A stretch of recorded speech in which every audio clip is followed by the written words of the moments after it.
Hey guys, what up? Welcome to another episode of Chat with Matt. Today we're going to talk about how to lose stubborn belly fat. Now, this is probably the most common question I get: how to lose stubborn belly fat.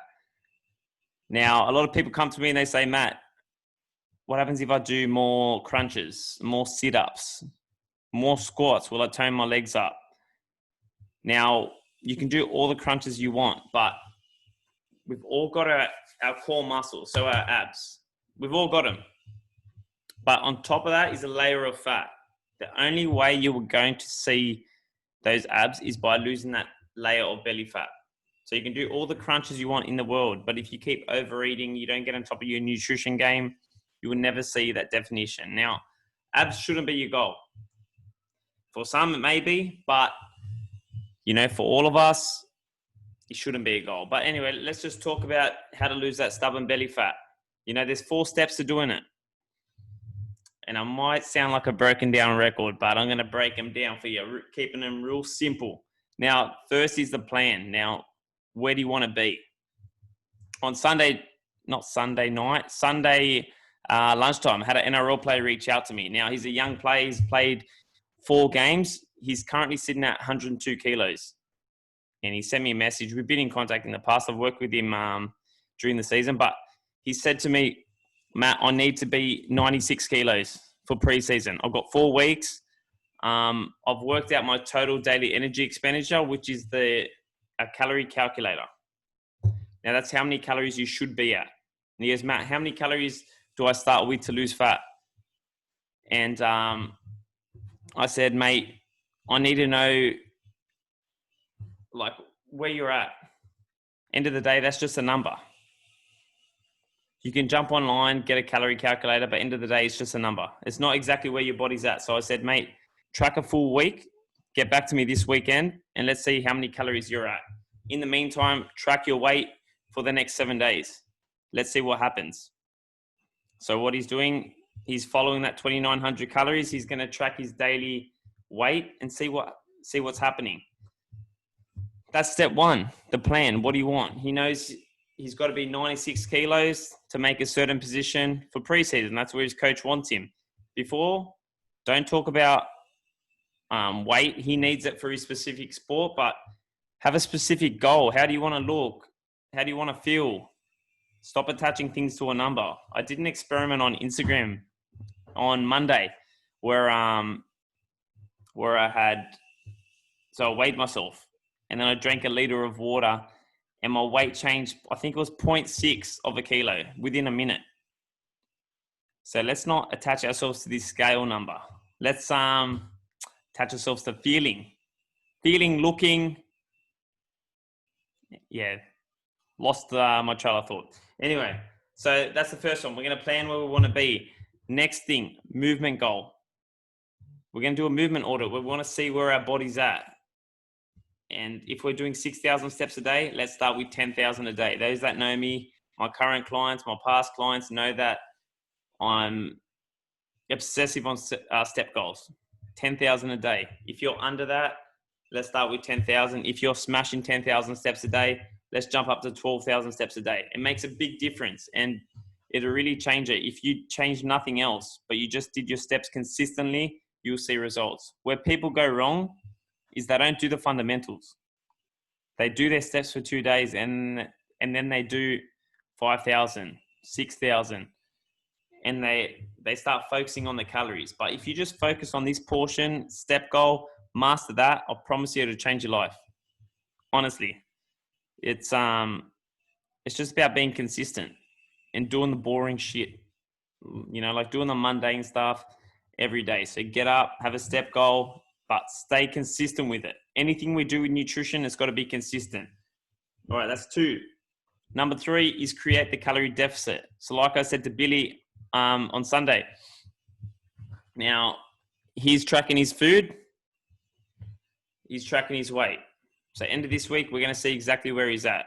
Now, if he's still at 102 kilos, we know that he's maintaining his weight. So 2,900 calories, that's where his body's maintaining his weight. That's where it's holding his body weight at. So what we're going to do is create a calorie deficit from that. We're going to pull some calories out. start with a 25% deficit or 20%. So if we're at 2,900, I like to start with 500 calorie deficit. That's going to get some weight off. And then we just start tracking the metrics that way. The best way to track metrics, scale weight.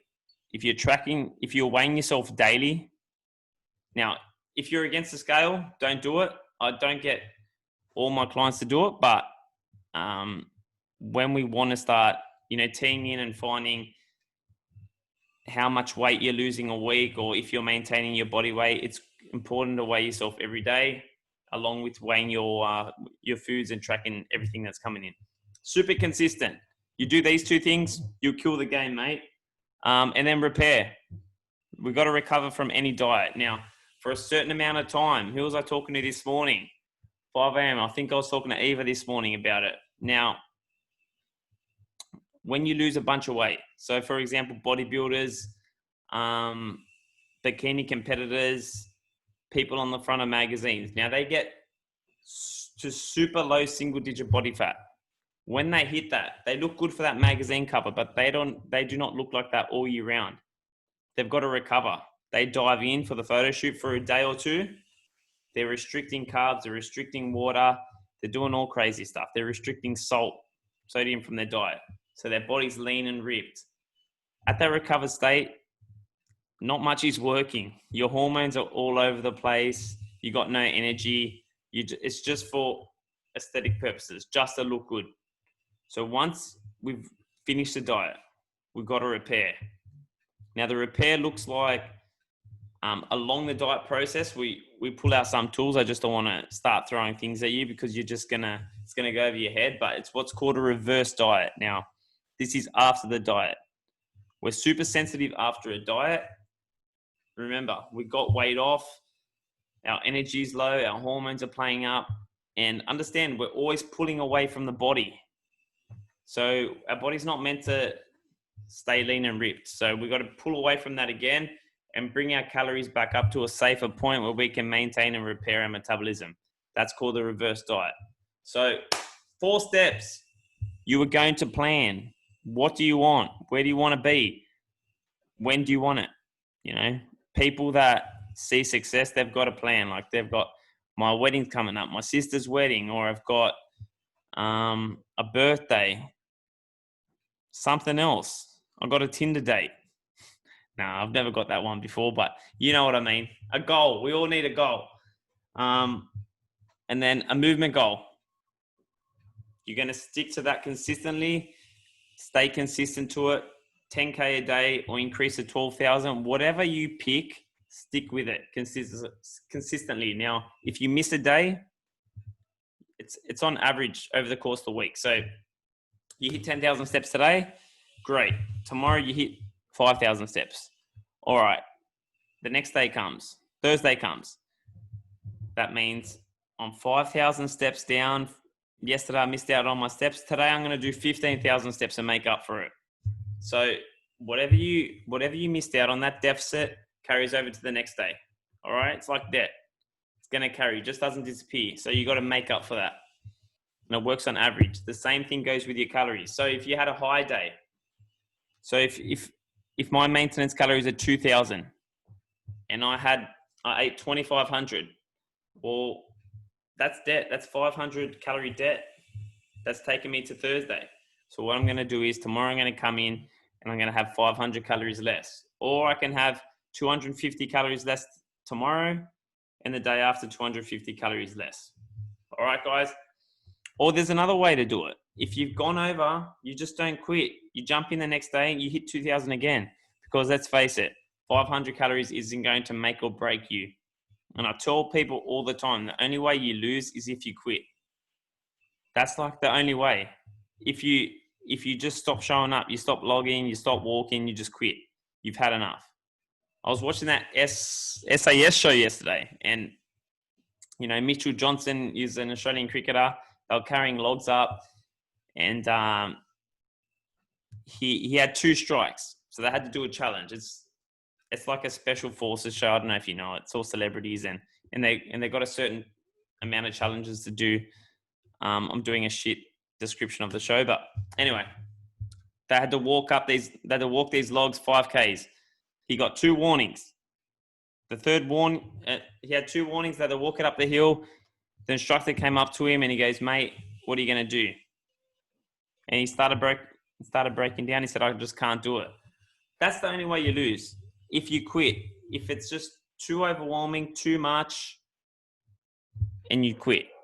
So the idea of it, if you're getting too overwhelmed, you just take a step back. You go the next day. You don't try and make up those calories. You don't try and make up those steps you missed. You just start fresh. Start fresh, and you keep pushing on. And I'm telling you, you'll be amazed what you can do in, 4 weeks, 8 weeks, 12 weeks. Just being consistent. Days build on each other. Got another great message this morning. Shout out to Anita. She's in her 80s for the first time in a long time. So she's 8 weeks in. Just consistent, steps, tracking. I don't know what to say, guys, but it's just doing the not so sexy stuff all the time. And you're not going to enjoy every day. You're not going to love waking up early. You're not going to enjoy getting your steps in. It might be cold, it might be raining, but you just got to do it. That's all it comes down to. So there's the 4 steps. If you follow them, if you need help, reach out to me. But end of the day, guys, there's no fancy diet that's going to save you. You don't need to restrict yourself. You can eat your pizza, you can eat your ice cream, but you just log it. You're just consistent. You can have your wine, you can have your beer, your barramundi, your lentils. Yeah, I don't know if that's foods that you would dream about, but guys, just be consistent. Don't restrict yourself. And play the long game. Take your sprinting shoes off, put your marathon shoes on, and join me for the marathon. Guys, as always, subscribe to my YouTube channel too, guys, if you haven't yet. It's Matthew Manker, I think. I'll link it here. And the podcast. If you're a fan, if you get any value out of it, click subscribe. Share it with a friend. Tag me on Instagram. Tag me on Facebook. Chat with Matt on Apple Podcasts and Spotify. We've got some good guests coming on. I've got Hazem El Masri coming on Friday. So that's 11 a.m. And then I got Matt, what's his last name? Matty Steinway. Now he's the #1 McGrath real estate agent. He was actually like an underworld figure, I think 10 to 15 years ago. He's completely changed his life around. He's the #1 agent in the world, and he's easy on the eyes too, ladies, so you'll enjoy it. I'll make sure I'll put the video up on my YouTube. But yeah, just inspirational. We got him coming on Tuesday, so we've got a few good guests. So subscribe to the podcast, and as always, if you need anything, guys, reach out.